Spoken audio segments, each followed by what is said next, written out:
So I promised you all that for Yom HaAtzmaut we were going to have a very special surprise, and you will not be disappointed. We have a very special surprise today. I brought my friend, a friend who I can call him a friend, I guess, Andy Gardner. Andy Gardner. His friends call him Bundy, but he asked me to call him Andy. I've known Andy since I'm about 10 years old, I guess. So that's about at least 4 years that I've known Mr. Gardner. And to give you my introduction to Mr. Gardner, I want to say as follows. In 2006, when Israel was at war with Lebanon, there was a rally on Wilshire Boulevard. And it was impossible to park, and nevertheless, many, many people came to this rally. And I can tell you that last year was a festival in the park, an Israel festival, and you were just so hot from being outside the whole time. I was at that as well. And then this year I was at APAC.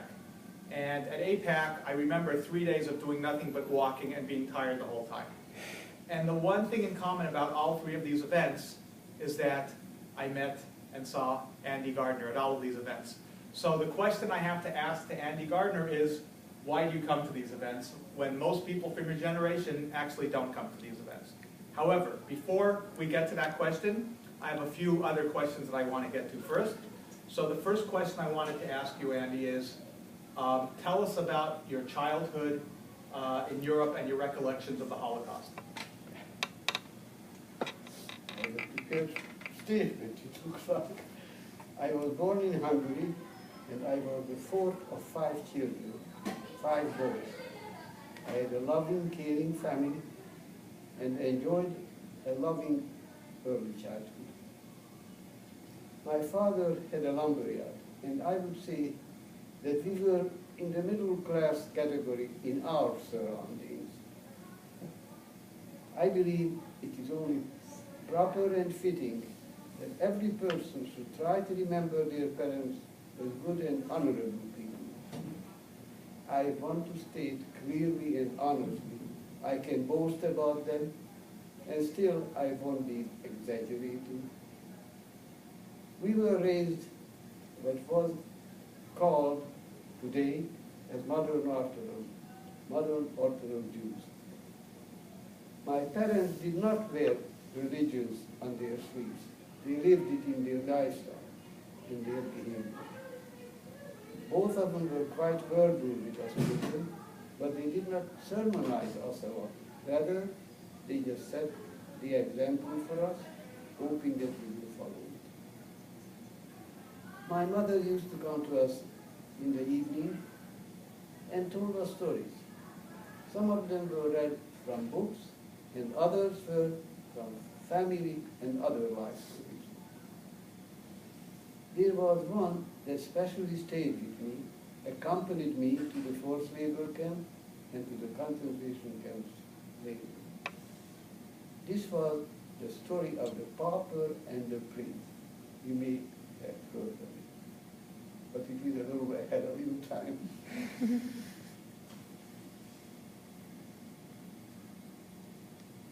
This was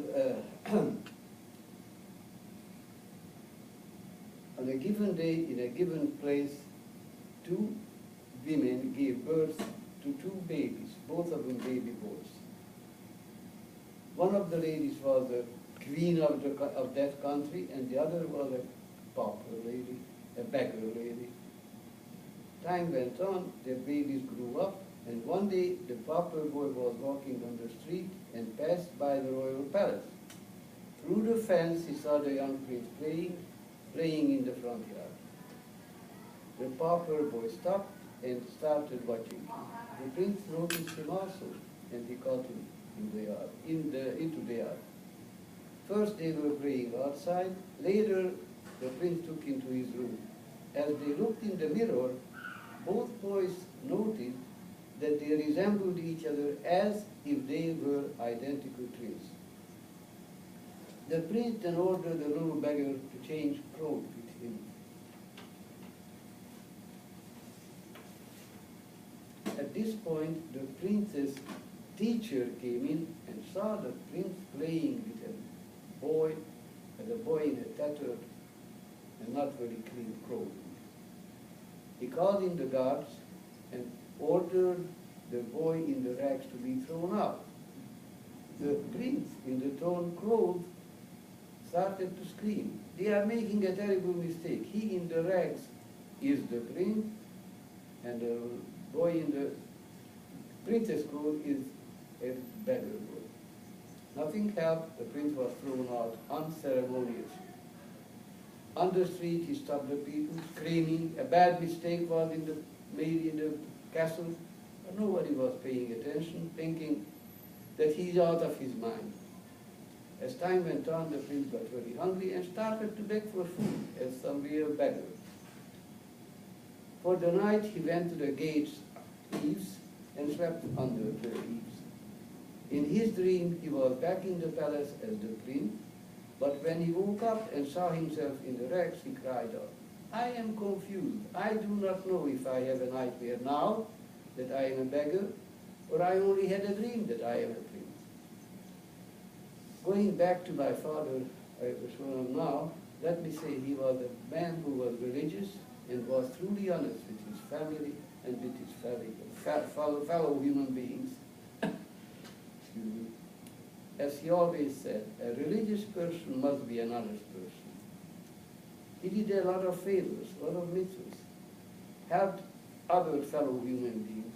He did it in such a manner that the person who was on the receiving end felt almost like he was doing a favor to my father. To illustrate this, here is an example. There was a man who had a grocery store. He had an only child, a daughter. She was about the same age as I was. One day she became very ill, and the local doctors told the father that the only place where they could help her is the Jewish hospital in Budapest. And the sooner he takes her there, the better off she will be. The man collected all his money that he could put his hand on and took his daughter to Budapest. 1 week later, his wife came to and told my father she did not have any money to pay the whole so-called wholesaler for the groceries to be delivered. My father assured the lady he will arrange for the payment and she will take care of the store. And she should continue to run the store. Then I heard my father telling my mother that he would have to take care of this immediately. Am I too fast? The end of the story was that my father paid for the shipment, and in a few days, the father of the boy, the little girl came home on her way to full recovery. Within a day, the man came to our house and almost hysterically was telling my father that he owes his livelihood now to my father, because if his wife would not have gotten the goods, he could have lost his customers and his business. My father told the man, "Sit down and relax. Listen to me and hear me out. Had it been that I was in trouble, that you were able to help, would you have done it?" Yes, I hope I would have." "Then why are you so surprised and upset about this? Let me tell you something. In a way, it works out like this. I have done a good deed, a mitzvah, and I know it will not cost me, because I know that you will pay me back. This may have been a mild reminder that he expects repayment. However, this person who came in devastated walked off as a normal, happy person, well satisfied with himself. Am I too guilty? You're doing good. As time passed by, first we heard it as rumors, then it came in through the radio. Germany, under the command of a madman, Chancellor Hitler, attacked Austria and attached it to Germany. Shortly after that, he occupied Czechoslovakia and not much later Poland.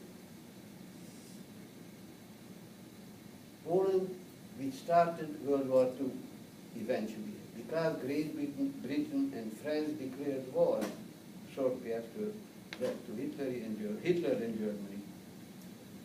Hitler's obsession was his hatred against the Jews. He announced through the radio, his propaganda minister Goebbels spread it through the newspaper, he will make Europe free of Jews. He will get rid all of them and will make Europe free of the Jews. Poland's defeat started World War II. It had England after declared war to Germany, and after the Soviet Union itself was attacked in 1941 in rapid succession, and it was occupied by Germans all the way to Moscow. In 1944, German troops with the Hungarian Nazi parties in full cooperation occupied Hungary. Our family's ideal lifestyle changed rapidly and frightfully. By this time, the Nazi system was developed almost into perfection in this respect. Within weeks, the Jews were forced into ghettos. They had to wear yellow stars, and their living conditions were inhuman. They were forced into the slums of the cities, into apartments that were occupied by 8 to 10 people before. Now, 25 to 30 people were pushed in there. I stayed in the ghetto for 3 weeks only. The Hungarian Nazis came into each dwelling. Every person was inspected, and if they saw that the person could work, they were taken out and they were told that they would be working for the Germans. Those who were judged to be able to work were roughly beaten and taken out of the ghetto. Outside of the ghetto were beaten over and over again and were told, this beatings is for nothing. Now imagine if you might dare to sabotage your work or try to escape. Not only would you be killed, but you know that your parents and your baby or baby brothers or sisters, if you have any, are in our hands. For every one of you tries, 100 of them would be killed.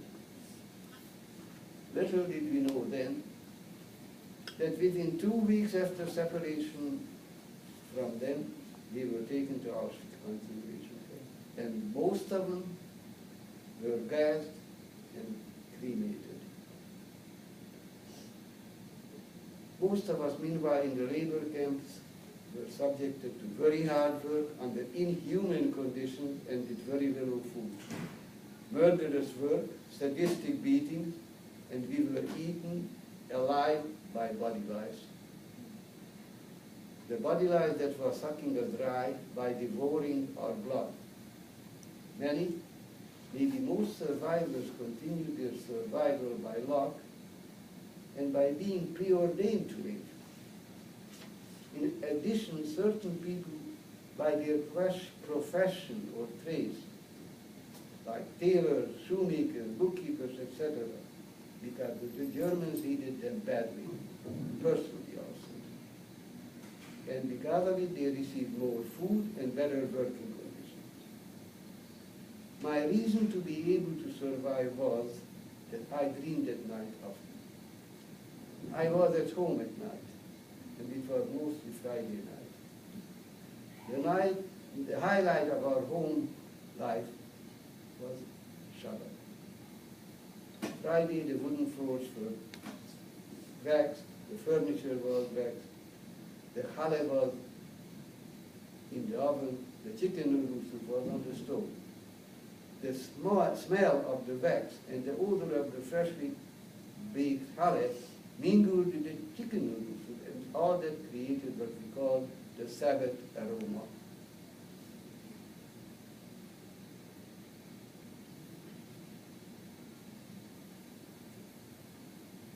The Shabbat aroma which permeated the whole house. My mother, I was lighting the Shabbat candle. Before that, he gave us coins to drop it in the tzedakah boxes. As he blessed the candles, her face radiated such an expression of devotion that it was almost holy. And my father came home from the synagogue. He all sang the Shalom Aleichem, and my father proceeded to bless us.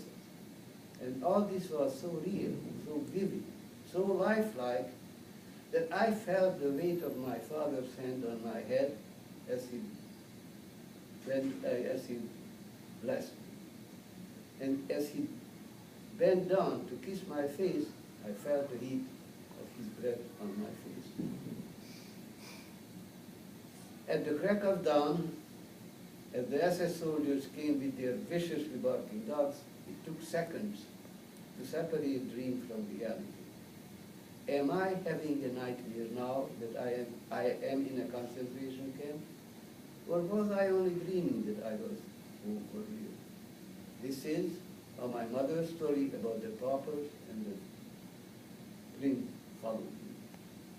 However, it gave me strength to survive the misery and torture for another day, with hope that perhaps I will be home again tonight.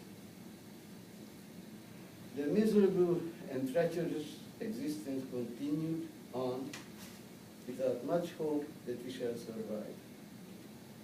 Additional torment was lice. The typhoid fever followed. We continued to struggle to live because we ceased to be rational human beings. Instinct took over that made us put one foot ahead of the other, like if we were robots. Another reason may be also that we retained a kind of a sick humor that helped us. It was difficult to laugh.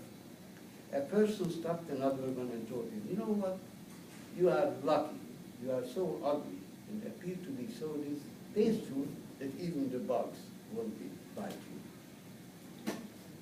The reply was something like this: look, who is talking? Do me a favor, do not walk close to me when I am asleep.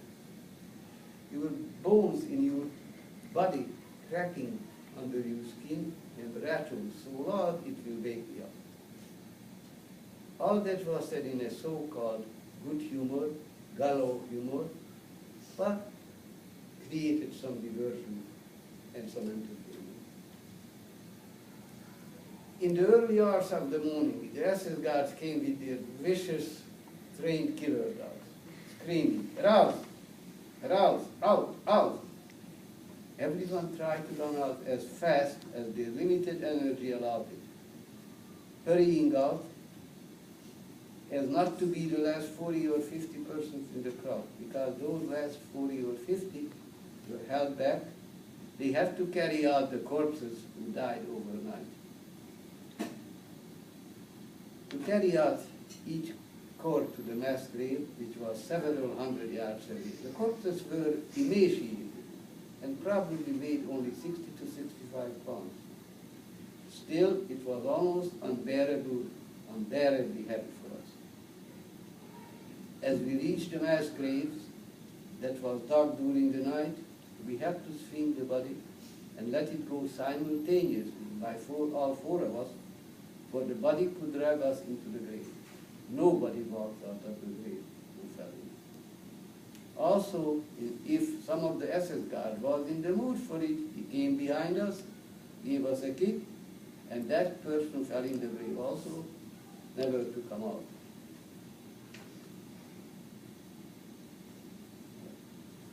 My fingers are not like this. One morning, as we were running out of the barrack, not to be corpse carrier, a man ahead of me stumbled and fell face down into a puddle of water. As I got close to him, I heard him gargle. That man was drowning in a few inches of water. Now, in a split second, I had to make a decision.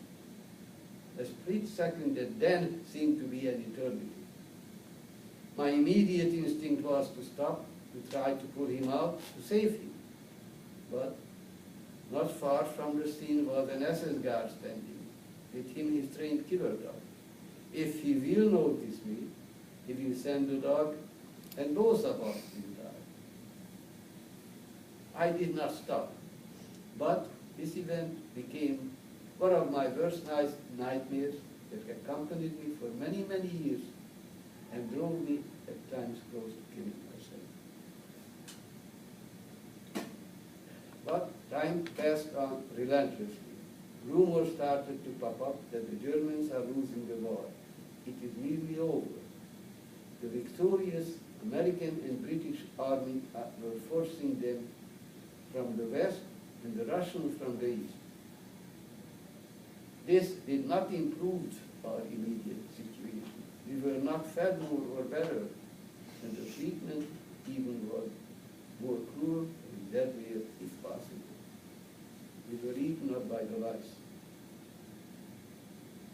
One late afternoon, someone came and said, the SS guards disappeared from the watchtowers. Little later, American tanks drove up into the camp area. They were throwing some chocolate, candies, and crackers. Whatever they had on them in their clothing. But the soldiers were not prepared neither to the condition nor to the number of us. They did their best what they could. Later they broke open the SS food supplies. The food they found was mostly canned meat, flour, and sugar. On open fires we made some edibles and stuffed ourselves with it. But our emaciated bodies and sick stomachs could not digest it. The result was, next morning, the ground was covered with dead bodies. This was another irony of our lives. We lived the day of our liberation of the camp. And yet, many died from eating too much and the wrong food. I was together with two of my uncles. One of them was in the ghetto with me, and we were taken out together, and were put in a group of 217 others into a forced labor camp initially. Another uncle, his brother, we met during a death march, and the three of us stuck together, and that was very instrumental also to our survival. Some days, when one of us was ready to give up, ready to sit down on the side of the road, which meant instant death. But the other two were pulling and pushing the reluctant one. Anyhow, we made it, we were liberated. The worst blow we received was, 1 week later, my younger uncle, with whom I was together with from day one, died of typhoid fever. Minutes before he passed, before he gave us his Shomerov, he motioned to me, to his brother, to then bend down to his mouth, and his last whispers, the words were, "Do not forget us, forget us, us who did not make it. If you do, Hitler achieved a double victory. He not only eliminated us physically, but wiped out our memory also." So we, like many, if not most of us, the survivors, made a silent vow, a silent later, that we will remember them. Now you understand why I am here, among other things. To finish this morbid crying, let me continue with an anecdote that an American soldier told us later in the coming days. The victorious American army met up with the victorious Russian army at the bank of the river Elba in Germany. In no time, the American G.I. Joe fraternized with his Russian soldier, who was called Ivan. He said, this G.I. Joe told to his newly found friend Ivan, he said, "We have such freedom in America that I don't believe that you can even imagine it. I could go to Washington, District of Columbia, where our federal capital is. Both the President of the United States of America lives there with his family, and the lawmakers live there also. I could go to the White House, to the President's residence, and I would stand up on a box and scream at the top of my voice, I do not like the way President Truman handled the situation. I want him to change his method and policy, and nothing will happen to him. Could you do this in Russia? I was taken aback a little bit. But a few seconds later he declared, I could do the same thing. I could go to Moscow, the capital of Russia. I could go to the Red Square, where the Russian parliament is situated.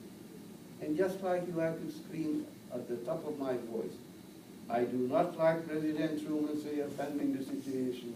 I want him to change his policy, and nothing would happen.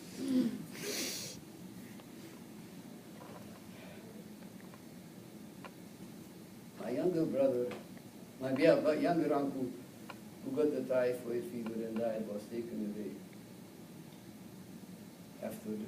Shortly after that, I got the typhoid fever also.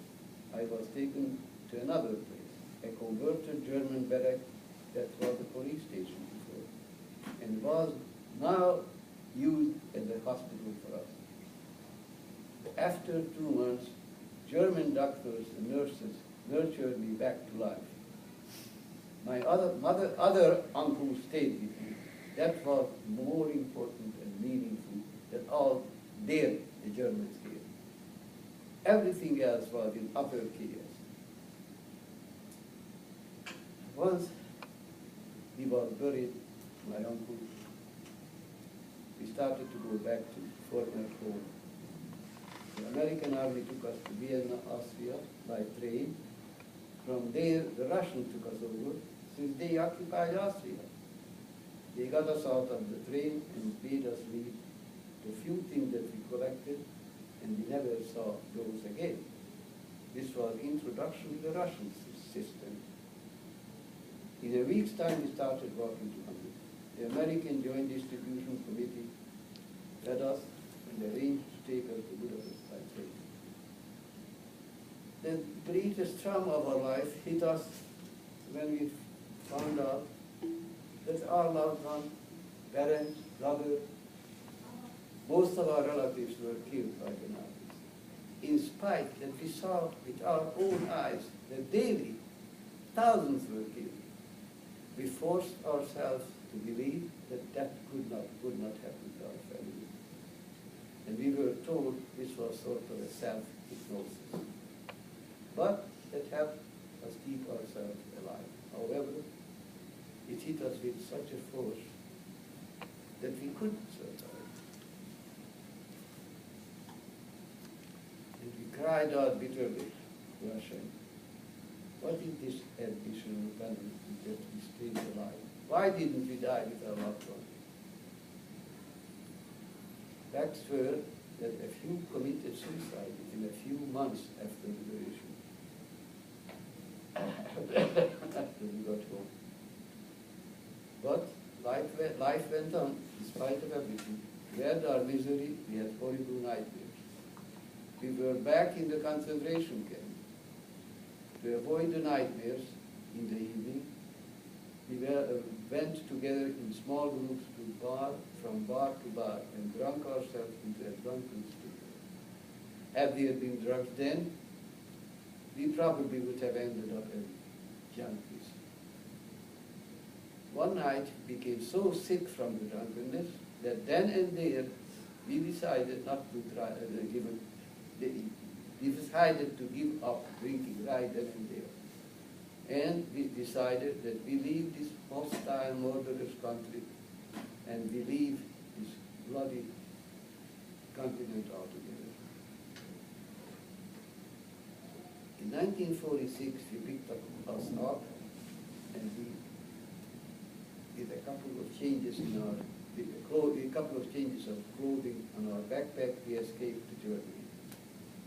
We lived in a displaced persons camp. We hoped that in a short time we can go to Palestine, go to the USA, go to anywhere but stay in Europe. Little did we know that it would take us 3 years. In the end of 1947, we heard that the so-called United Nations working on establishing a Jewish home, or Jewish home.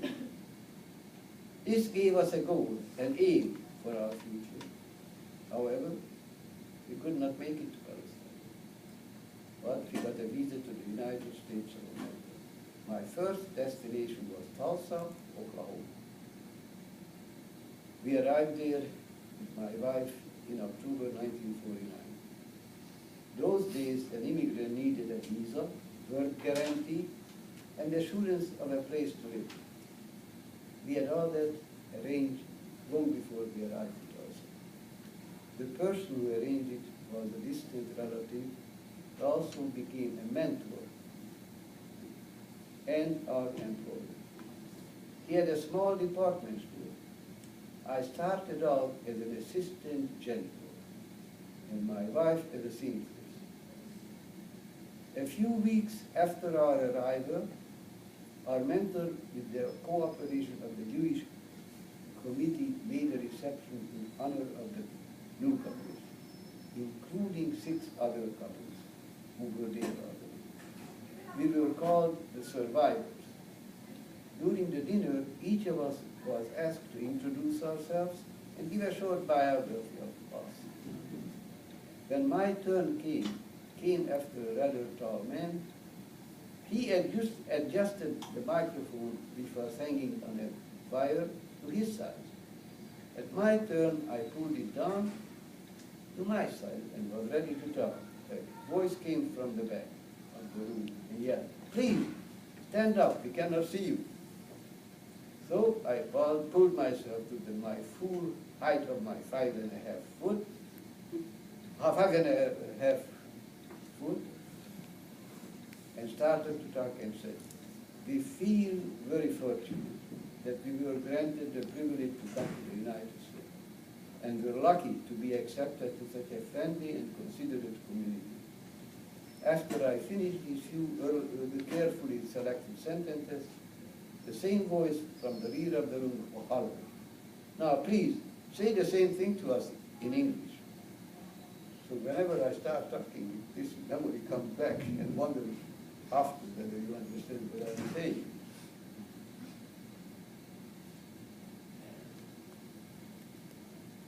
After I finished the same voice, please say the in English. My position as assistant janitor in a classroom.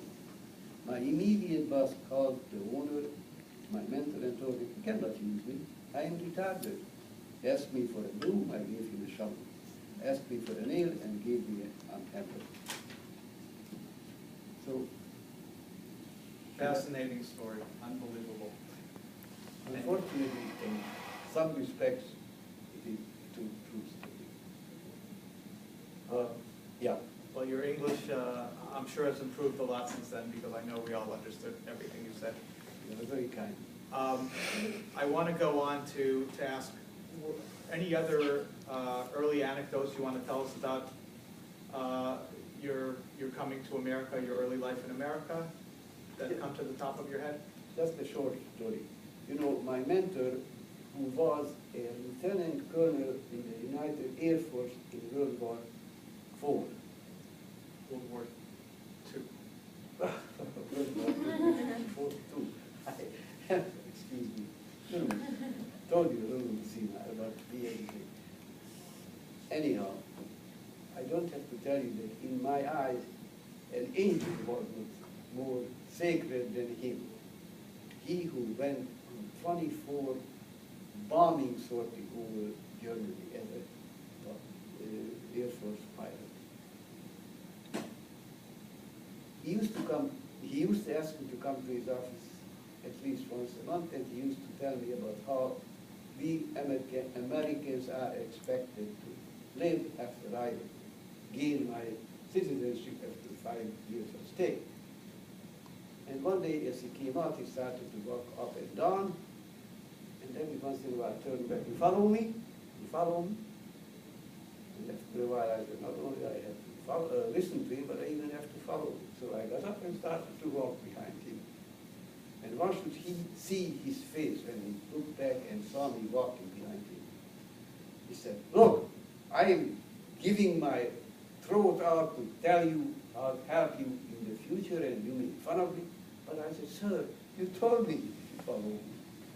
And this is to make you understand, you who were lucky enough to born in this country, that us as survivors, once we already learned the words, we translated them word to word. So I apologized over and over and told him, forgive me. Well, seemingly he did, but for some reason or other, I was called from there to follow up kidding. Andy, please tell us your recollections of when Israel was founded, independence, and what Israel means to you today. Okay. First of all, I may start with I was born in a Zionistic family even at my time.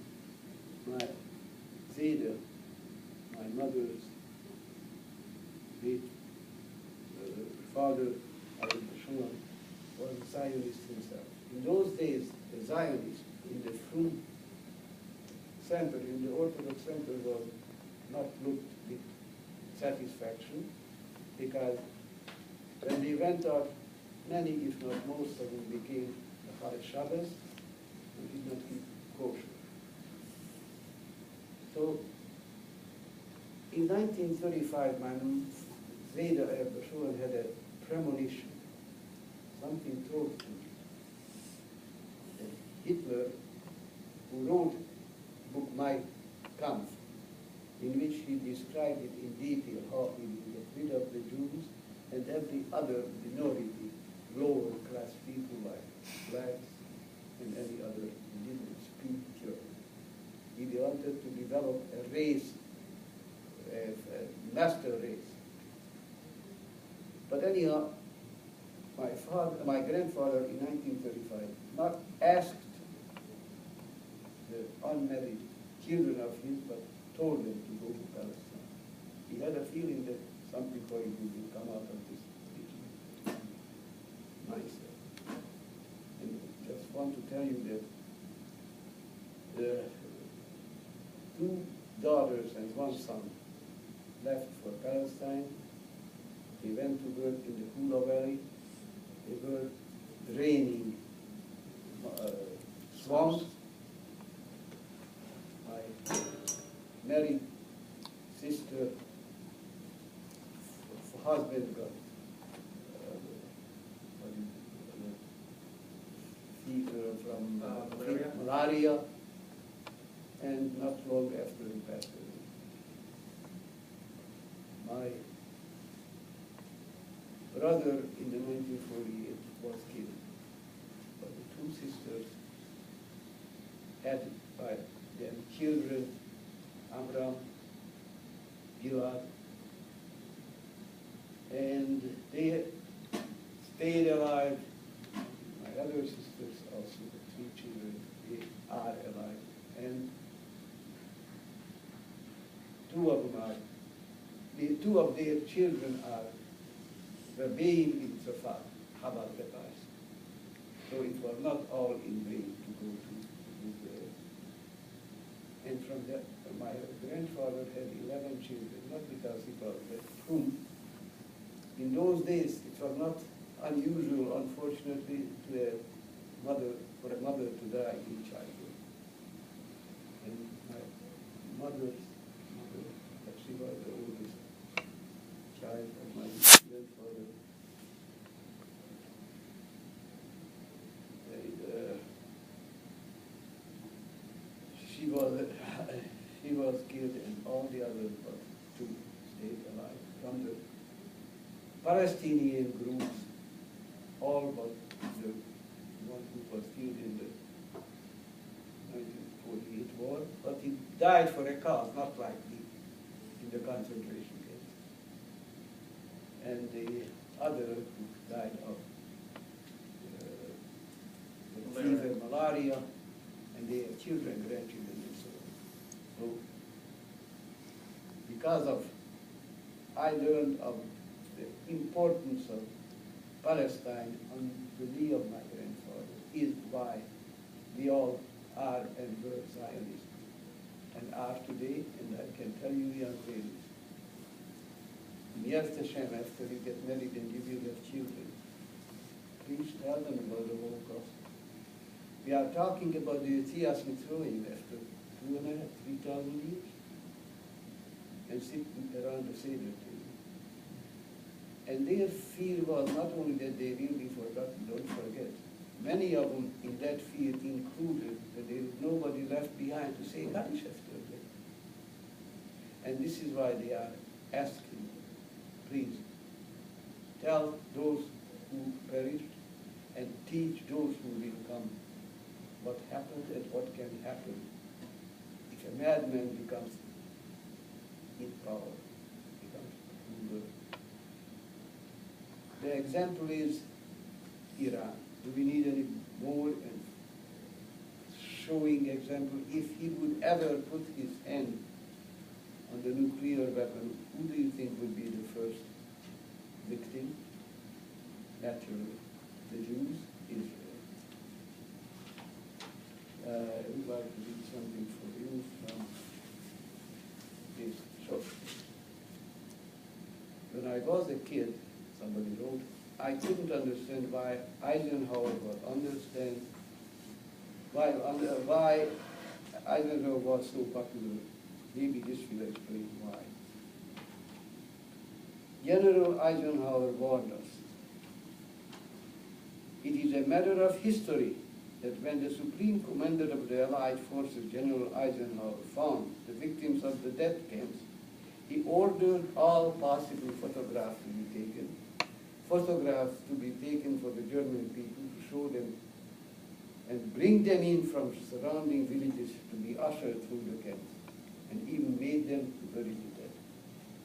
He did this because he said, in word to this effect, get it all on records now, get all the films, get the witnesses, because somewhere down the road of history, some bastard will get up and say, this never happened.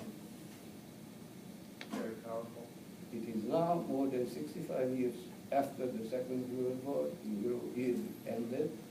This email is being sent as a memorial chain in memory of the 6 million Jews, 20 million Russians, 20 million Christians, and 1,900 Catholic priests who were murdered, raped, burned, starved, beat, experimented on, and eliminated.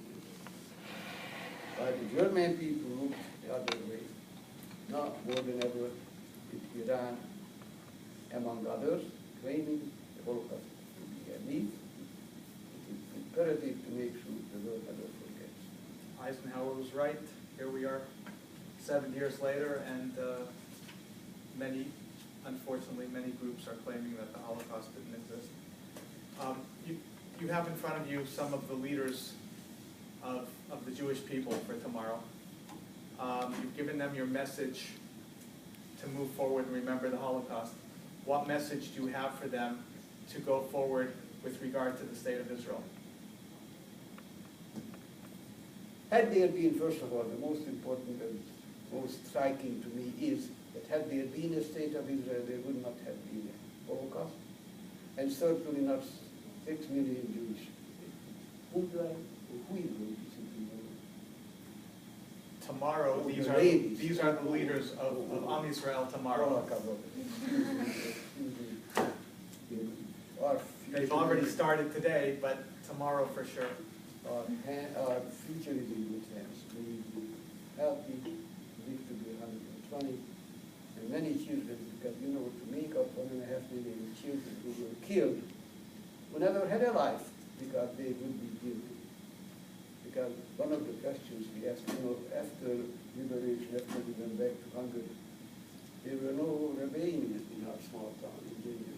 We had to go to Budapest, and there was a mission of American Joint Distribution Committee. Among them there were rabbis, there were social workers, psychiatrists, and so on. And we asked them, why is it that there was nobody who could cry or scream to high heavens for the Jewish before they were killed, like Abraham being went to argue with Hashem for Sodom and Gomorrah, right? And they were a little quiet among those three rabbis, I believe, if I could. And they said, you know what, come back in a little while and give you an answer. And after a while, when we came back, they said this. It is not that there were no 50 or 100 righteous Jews among the citizens, but there was not a rabbi who could feel himself godly enough to represent the Jews. So there were a lot of questions. Why, that has no answer. And if you have any questions, ask me if I can answer. Okay, we have about 5 minutes left. Anybody with a question? Please, don't be shy. Okay, then I just finish it with this. No, we do have a question. I answer. It's okay, I have a question. When you were coming to America and you were acclimating to society here, and even after the war in general, what made you want to stay a religious person, and how did you believe in Hashem? Because so many people, after the horrors that they went through, couldn't believe in Hashem anymore. They felt so hurt and punished. So how did you? First, let me say this. You know Rabbi Sholem Tenberg? He was a rabbi in Beverly Hills. He walked in one day when there was a big argument among the Alabama. And the argument was the two persons were screaming at them. Well, what do you want from them? They are Holocaust survivors. They are not Jews, they are Hazar Fresser Trafer people. But I tend to be a very quiet, low-key person, very, very upset and angry. At the height of his voice, I think, he screamed. Do you know if you had been there among those victims, how you would come out of it? Can you sit in judgment over a situation that you have no inkling what it was? And that's one of the answers. Nobody knows. Yes, there were, and I would be lying if I would say that I did not have doubts momentarily, because I grew up, because it made me feel always very, very badly and miserably. I would say, like on Weiser, what is his first name? Elie Weisel's voice, that he said,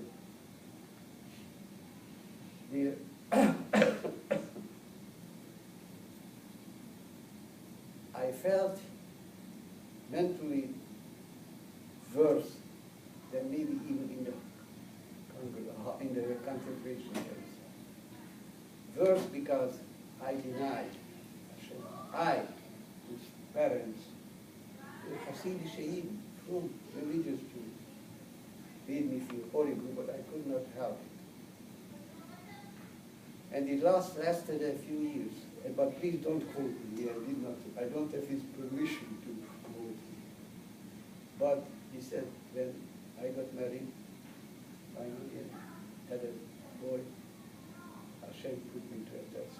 So what am I going to do? Taking him to a church or making him a priest? And I made him a priest. And maybe I continue with one unasked for also. He was interviewed by Wolf Blitzer in television after there was this called in Netanya Seder night, public Seder. Terrorists attacked them and killed some 34 people. And this Wolf Blitzer asked him, Mr. Wiesel, how do you feel about it? How do you feel now? And this is what he said. He's not making sense. Look, a wounded emunah seems it heals, but it heals only on the surface. Down deep is pus. And when an event like this happens, breaks everything up. And this is the way it is been. I don't say that I never have. Why did it happen to my baby daughter? Why? Who was 14 years old and was in everybody's eyes wonderful kid, a wonderful kid. Anybody could give an answer? Actually. So, it's not easy to be a Jew today either, but okay, I wanted to finish with that there is the Wiesenthal Center and the Museum of Tolerance. Anybody got any of them? We went through the hard thing, it's a horrible experience, but this is why Simon Wiesenthal was a very modest and great person. He devoted his life for nothing until he went after, he was the one who actually supposedly led the Jewish secret service, Mossad, after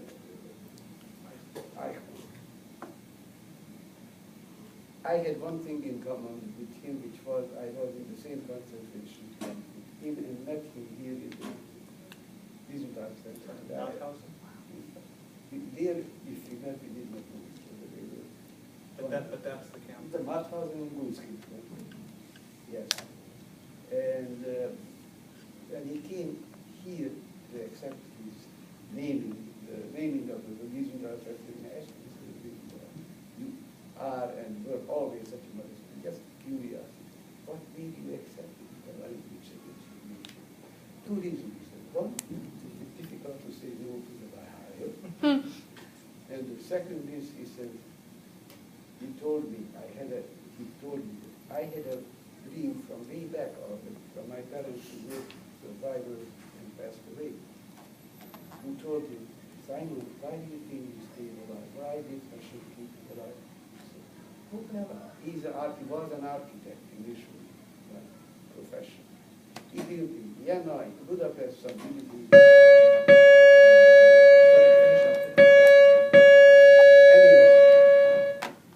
He said, they told me there is two reasons why you should stay alive. First, not to forget the 1.5 million, and second, to make sure the generation and the generation after them, door to door, from generation to generation, Jewish parents should never forget it, because there is such a thing in history, forgets itself, it may repeat itself. So please consider it. And thank you so much. Chag Yom Ha'atzmaut Sameach and Lashana Haba B'Yerushalayim. Thank you so much for coming. Thank you.